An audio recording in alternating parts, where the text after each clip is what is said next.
Hello and what is going on, Patriarch Panda here, and I'm coming at you with another video, another discussion video if you will, and it's me kind of debating that Potemkin is in a great position. He is in an amazing position this patch. I think he's stronger than a good portion of the cast with this on screen. Sorry, this is the way I should be doing it. With this on screen, yeah, dopey bastard I'm right, but with this on screen, this is where I currently think he is. Some Potemkins may disagree with this, some Potemkins do agree with this. I think Potemkin's in a good spot, but there's one matchup that might make you think that he's bottom one, and that is because this character is insanely popular in tournaments right now. Everybody's playing him. The big chunky fella himself, Goldlewis. And as you see here, Goldlewis is obviously one of the stronger competitors. If you look at my tier list I put up, I think he's in the top 5 fairly comfortably. And that's because he got a lot of changes this patch to make him a lot stronger, so I'm going to get into his changes a little bit. The main one is that close slash now pulls him in closer. So in cases like this, you can kind of do a close slash with the close slash now. If the opponent does not FD, this is a string that you can go for. A lot like Hitachi likes to go for close slash with the close slash. A very common string in high level because it's a very good fuzzy call out, and it's a very good to see what your opponent's going to do. Except Goldlewis doesn't even walk up anymore, he can just do close slash to close slash. So if he's not getting FD'd out, this is not too bad. This is a very nice change. The next main change is the thing that I would say that mostly hurts Potemkin when it comes to defending, because Potemkin usually had good tools to defend against Goldlewis if you guessed correctly, and that was with Hammerfall, 5P, Potbuster, and Mega Fist on normals. Risky, but you can do it, you can do it. But that is the new 268 change. If I do a close slash 268, it is now always going to be +6 on minimum. If you did not know, it used to be always +3 minimum against big bodies due to the way the move activates on its heart box. So for example, it'll come up, and on certain characters, if they're smaller, he'll hit them a bit later, meaning it's a bit more plus, right?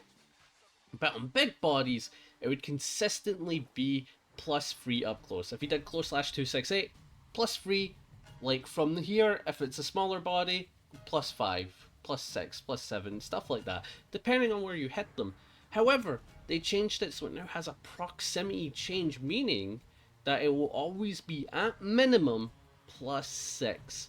So big bodies no longer have this big advantage against Goldlewis on defense, where we take a lot of the plus frames and flip it around to give us a bit of a gap, because he has pushback during this. He has pushback after 268, so it does give you leeway. You can't do a 2P true string, that's not a thing. However, one thing that correlates very well with this buff is the 2K changes. And this one will be very difficult to show off, but 2K became 1 frame faster, meaning this is quite a decent Abari tool. It's a 7 frame move, hits low, so if the opponent is trying to do some kind of dash up, for example, after a +1 situation, like let's say Potemkin here went for close slash into close slash, 2K's a very good Abari button, because even if he doesn't do close slash, he's still walking, right? So in Goldlewis's case, you can 2K. Very nice option. He had that at 8 frames, and it would help sometimes, but it being 7 frames is definitely a game changer. Do not scoff at this 1 frame difference, my friends. So that's the crazy thing. Goldlewis already did solidly against Pot, but with these buffs, it gets a little nastier. Pot does have some counterplay, but the counterplay is not as strong as it used to be. Because of close slash 268, you're able to stay very true. Very true, not much of a gap, and if you pick Hammerfall in some of these gaps, you'll get hit. You will get hit. To get into the main point, this is the starting point, we're going to go through every phase of Pot versus Goldlewis, and these are notes from the lovely Red I Am Not, right over here. I don't know if I'm doing it right, but like, these should be the notes, right? This right here. Hopefully it's edited well. But the notes here go into detail about every stage of the matchup against Potemkin. Neutral, round start, offense, and defense. And I saw these notes, and I'm like, very interesting. They're very interesting notes. They're very true, definitely. And you could say there is some counterplay that you could do with Potemkin, but the problem is a lot of counterplay is very proactive. Like, if I'm doing this counterplay, I have to be very willing to die if I'm wrong. So that's one of the main problems on defense. But yeah, let's get into it. So the first stage is that Goldlewis has an amazing round start for Potemkin, and that is 2p into 684. As you see here, it beats Hammerfall, and listed here on Red I Am Not's notes, oh my god, I can't speak, it will clash with pot 5p, so you can call out whatever he chooses on clash cancel. Pot doesn't have any amazing clash cancels from that distance besides Hammerfall, and you know, if you're doing 2p, you probably do 2p again and call it Hammerfall like you did there. It calls out Slidehead, so I'm saying there, it's like, okay, 2p's not that good of an option. And it recovers in time to beat White Wild Assault, so genuinely 2p is a very good button against Potemkin. But the other thing is that 2p also beats a lot of Pot's low options. For example, a very safe round start with Potemkin. But yeah, that is 2p, and the thing about 2p is that it's usually quite a decent move to go for round start, because you'll call it some things, but the thing is, because 2k is faster, you're able to get the knockdown, and as you know, Goldlewis getting the knockdown is very good. Like, watch, I'm gonna mash 2k, he gets beaten, or we'll trade if you mistime it, but if you don't mistime it, that's your turn. I'm not good at this Goldlewis stuff, I'll say that much, I'm not good at it.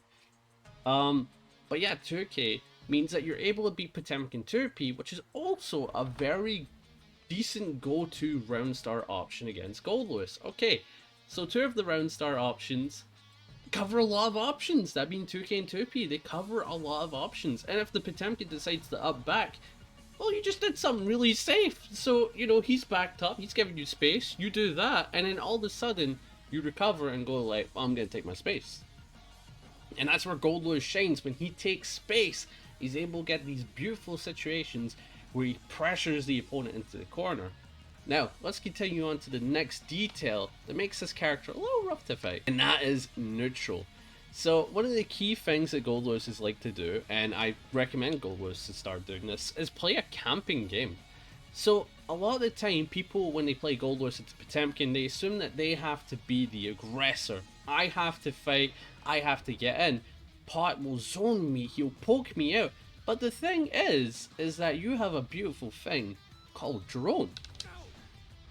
And Potemkin's tools against this aren't exactly the best. If Potemkin wants to flip the situation around, he'll usually have to use meter to delete the drone and then push his own offense. The thing is, Potemkin will try to deny you with amazing buttons like far slash and 5H in this neutral, kind of playing like a zoner because they have to until they get a knockdown. But the problem is that Goldlewis can play in this safe spacing over here, and he can start camping for drone, and if Potemkin decides to poke, well, Goldlewis, if you're skilled enough, I'm not, by the way, I do not play Goldlewis enough to do it. If you're good at doing raws, if you're skilled enough with Goldlewis, you can whiff punish into a 684, right? It's not easy, it's definitely a read. But on the plus side, against Potemkin, he's not going to whiff punish you for throwing out a 684. His tools are not strong enough for that. When you're fighting against Gio or Chip or Sol or Kai, their tools are strong enough. Potemkin's is he's not a great whiff punisher, right? He's not these types of characters. And so that's one thing you could do as Goldlewis. The other thing you could do while you're camping for drone is that Potemkin will start to threaten moves like Slidehead, right? Is kind of just read it. Is like, oh, okay, we're playing neutral. I see Slidehead, JDN, get a combo. I'm not good at the combo. 268s are kind of weird for me. I've still practiced this character, really. But you get the idea. It's like Slidehead is kind of Camille from most ranges. Like, you can get a decent whiff punish. So Potemkin is very wary of you just doing random jump ins. But whilst you're doing that, is like you're also building up your bar for your security, so it's like, oh, don't need jump in anymore. Run offense, and then you stick in, and then Potemkin's stuck in this awful RPS of having to guess on defense. The neutral is fairly Goldlewis favored if he wants to play this camping game, because all of a sudden, Potemkin, the camper in this matchup, realizes that you can't do that. It's not allowed, because then you Goldlewis will get the health advantage, you'll get drone advantage, you'll get meter advantage, and Potemkin's just sitting there mashing Slidehead, and he's going to get whiff punished. That's one of the rough things about this matchup. The neutral is not easy. It is far from it. But now we have to get into the next thing that makes this matchup so difficult. That is defense. Now, defense is rough, right? Red I'm Not has this note here. Again, we love Red I'm Not. Amazing notes they put up on Twitter. Definitely took them. But defense is rough. As Potemkin, one of your key go-tos as a defensive tool is 268. Not 268, sorry. That's Goldlewis's offensive tool, right? But one of your key defensive tools on block is to sort of go for a hammer fall or make some kind of read with a 5p mash or something of that nature, right? So we're going to say it right now, hammer fall, right? Close slash into 268 is a very nice strike to go into against Potemkin. After 2k, it gives you enough of a gap to call it hammer fall, which gives a pickup. I'm not a competent Goldlewis main, you know, and that was a very unoptimal combo, but that's a lot of damage for calling out hammerfall. And you know, if you do a 268, close slash is close enough, so you're able to stay in and call him out for going for hammerfall, which was a decent strategy in the previous season. And this season, I don't think it's worth it anymore, unless the Goldlewis is pushed back so far after 268 where he's over here and he has to threaten some kind of long-reaching move like 684. So it's like, obviously you can call out Goldlewis for going for 268, 268, but if he tries to keep it safe, it's tough. And the thing is, hammer falling after close slash just doesn't seem worth it.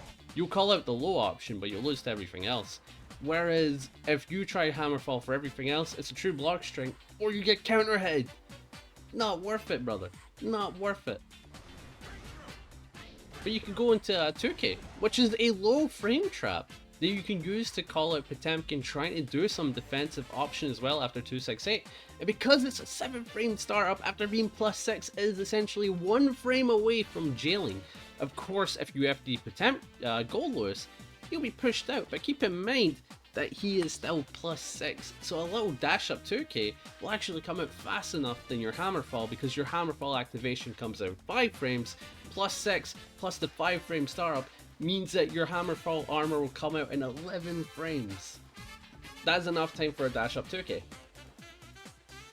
So, you know, that's a little bit of a rough situation after 268. So Goldlewis offense is not only really strong, but he also has some slight mixes in there that you can really throw in there, like 2k to be a true string but also a low, close slash into 862, which, you know, it isn't reactable, but it is reactable. I will say that. It's like 24 frames, I've been told, but to be real, that's unreactable. People say that the human reaction is within 16 frames, right? Which is 17 frames. Very, very short, right? But here's the thing. Human reaction is a debatable topic, especially when you're playing a fighting game. Like put this, if you have to react to pressing a button on screen, if I told you to react to it as soon as it pops up, most people will press it in that 17 frame window that I was referring to very quickly, right? But if I told you to react in a fighting game to a character that has high-low mix, fuzzy tech throws, and all that good stuff, you're not doing it.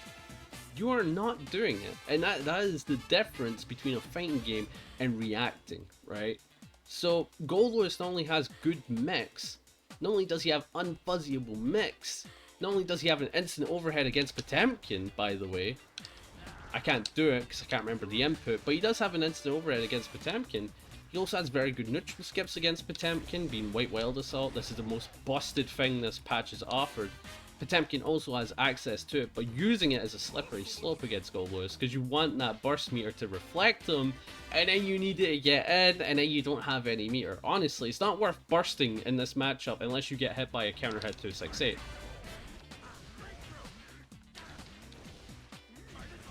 That would be a fairly safe combo. And then there's one thing that the final nail in the coffin for me when it comes to this matchup, of course we gotta use coffin puns, it's Goldlewis. And that is Potemkin's offense is not the best against Goldlewis, right? So offense is a very slippery slope with Potemkin, and that's because Slide Head will hit from spots like this or here, because that's where you're playing to call out a lot of these jump ins, because if you play from here, reacting to a jump in is very difficult. So this is usually the space you play as as Potemkin to kind of guess to get in. And one of the main problems is that when you use Slide Head from this distance, a lot of your Oki is extremely fake. So yeah, if we look here, I do Slide Head from here, I try to get in, I get hit. Okay, Close Slash doesn't work there. Okay, what about 5p? 5p does work, okay. Well, if you went back a little bit more back, about here-ish, again, a spot where Slide Head would usually connect, you're not gonna get anything. And that's one of the main problems, is that Slide Head is not that helpful in this matchup. It stops his offense and like camping, so that's awesome. But like guessing the distances where you're going to get okay kinda sucks. I will say that much. The next problem is that Goldlewis backdash is essentially the same as Potemkin's, but it's faster. What does this mean? That means it's a good backdash. It means it's a very good backdash with 6 iframes of invulnerability. And if you do the math, Potemkin's going to usually come in with Close Slash because that's one of his best meaty tools. Close Slash, boom, +4, massive stagger attack, you can kind of do whatever you want with it. Here comes the problem. If it's only got 4 active frames, and Goldlewis has 6 frames of iframes, what does that mean? Pop quiz, what does that mean? It means that he can backdash it, yes. So if you do not time your Close Slash to catch a delay, like here, this is a common scenario that will happen. So if you have to go for a raw straight throw, Goldlewis just has an option to call out both of them, which is his Close Slash, his backdash. This means that Potemkin immediately has to go into layer 2 when structuring offense against Goldlewis. Because if the Goldlewis is smart, he'll know I'm going to do backdash immediately. If he's smart, he'll do backdash immediately, right? But then we realize that as the Potemkin mains, we need to go into layer 2 immediately if we want to do anything here. We have to delay the Close Slash, and see, I went for a delay, I messed up. We have to delay the Close Slash to get a combo with the Heat Tackle, and then you get your Garuda Oki. Okay, that's nice. But then the Goldlewis start realizing, he's going to delay his options. And I'm a smart player. I'm Red, I am not. I'm Lolo. I'm Sid Victor, you know. I'm a smart player. What? Oh, I need to remember one of the other goats. Preach Show, Solids, JTT. A very popular character right now. I'm very smart. I'm very clever. What am I going to do? Well, if my opponent is delaying his meaty tool, then that means he's giving me a gap. So if you want to be a scrub, you can do throw. This has happened to me so often by Goldlewis that aren't even aware of the RPS they're doing. They're just like, oh, that looks mashable. Wake up throw. Wake up throw is not a bad idea against this. And here's the other thing that is really annoying. It's extremely annoying. Goldlewis has access to one of the best super cancels in the game. Goldlewis has access to a nice piece of tech that he can use to call out some of the fake Garuda Oki, and that is his super PRC. Goldlewis is probably has one of the strongest super PRCs in the game. There's a few characters that can do super PRC, and super PRC is a very good piece of tech. Gives you iframes for a certain period of time to act and do something. Potemkin has this, Faust has this, and so does Goldlewis. Meaning if he has a bar, which Goldlewis doesn't really need meter to kind of stay in on Potemkin, it's just a nice extension. He can use that on defense, and Potemkin now needs to guess against super PRC, and he has to guess against super. And when you're running Garuda offense, which is a 28 frame startup, which is definitely reactable, it's not one of those situations I was talking about earlier, definitely reactable. Especially on meaty, where you don't have to look out for anything else. As soon as you see the Garuda animation, you just do super, or you do super PRC, and he's done. Unless he fainted it, which he has to do before the super input, you will delete Potemkin every time. So there is that on defense. Goldlewis has access to some very good tools. His 2P's nice, 2K's nice. And Pod's offense, he doesn't get Garuda that often for it to be good enough, genuinely. The only time he's going to get a Garuda is if he gets a 2D trip, or if he's able to get a massive counter hit like 5H. That will give him good stuff, but like at the end of the day, it could be better. It could be better. 2D on counter hit gives a massive Oki situation. Hammer fall on counter hit gives a nice Oki situation. Obviously heat tackle gives amazing Oki for the Garuda impact. That's the problem, is that like Potemkin, when he wants to go for these things, it's in a bit of a rough spot. He is, because it's very committal. That's the whole point of Potemkin. I have no problem with Potemkin being a committal character whatsoever. It's his gimmick, right? Isn't it what grapplers do? They're committal, right? It's the path they forge, even, you know? Let's get a little cheesy with it. So when Potemkin has to fight this matchup, which is a very popular matchup, his offense is not the best, his defense is not the best, neutral's kind of bad, and the only best point, as Red I'm Not puts it, is the round start. So yeah, to get into the final point in the video, and you know, obviously it's just one bad matchup, right? So why would I be talking about this matchup in particular? And that is because of this. All of this. Do you see this? One there, one there, one there, one there, one there, one there, one there, one there. You get the idea, right? And that is Goldlewis, because he's so popular now, and that he's a top 5 pick, undisputed, right? In my mind, at least. Some people debate it. They'll say he's in top 10, he's not top 10, he's in top 5. It's debatable, right? But in my mind, top 5, right? Because he's a popular character in a top 8, if you're taking part in a tournament as Potemkin, a lot of your bad matchups got better, but this one did not. It did not get better, right? Obviously, you could call it some of the air stalling that Goldlewis could do, but everything else that I just mentioned is worse. It's objectively worse. And he's a popular character. And it's the same case with Happy Chaos, where Potemkin could do well into Happy Chaos, right? So he wasn't that much of an issue, but so many bad matchups were so popular. Whereas all those bad matchups, they did get better for Potemkin, definitely, undisputed. But Goldlewis got worse. And he also got better, right? Goldlewis as a character got better, so more people are playing him. And he was already popular with a certain minority of players, and here we go. You'll see a Goldlewis in every top 8 from now on. Undeniably, you will see a Goldlewis in every top 8. But here's the other thing. We're seeing more Potemkins in top 8s, so that's awesome. I'm happy about that. But that might be enough to kill our boy. That is all I wanted to talk about. This one matchup is a genuine hell, and how it could put Potemkin in bottom 1, because if he's super popular, then, you know, it's going to be tough to win a tournament if there's one Goldlewis, right? If you watch replays online against, like, Fab playing against a lot of Goldlewises, he does well, but he does get beaten most of the time. So it goes to show, high-level players are having a difficult time with this matchup that played Pot into Goldlewis. So I hope I was able to convey my points. I'm Patriarch Panda, and I hope this video was informative on why Potemkin might still be in a rough situation just because of this one matchup. Alright, peace out.